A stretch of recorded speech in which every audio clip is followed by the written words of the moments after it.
எங்கேயாவது ஒரு மர்டர் கேஸை கிளி சால்வ் பண்ணி கேள்விப்பட்டிருக்கீங்களா? அது நடந்திருக்கு.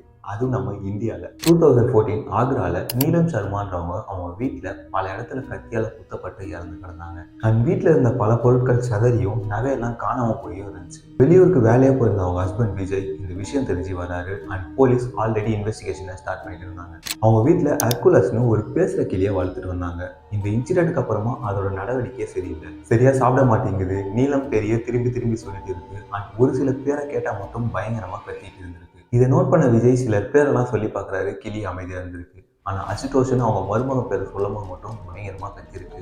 ஏதோ விசித்திரமா இருக்கேன்னு விஜய் இதை போலீஸ்கிட்ட சொல்றாரு. ஆனா அவங்க ஃபர்ஸ்ட் சீரியஸ் எடுத்துக்கல. தென் இந்த கேஸ்ல எந்த குழுவும் கிடைக்காதனால சரி ட்ரை பண்ணி பார்ப்போம்னு அசுதோஷை இன்வெஸ்டிகேட் பண்றாங்க.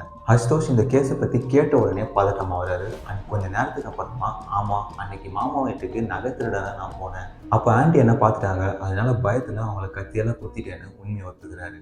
இது எல்லாத்தையும் அங்கே இருந்து ஹெர்குலஸ் பார்த்துட்டு இருந்திருக்கு. அதனால தான் அசுதோஷ் பேரை சொன்னவனே கத்தி இருந்திருக்கு. அதுக்கப்புறம் கோர்ட்டில் அசுதோஷா குற்றவாளின்னு ப்ரூவ் ஆகி அவனுக்கு தண்டனையும் கிடைச்சது.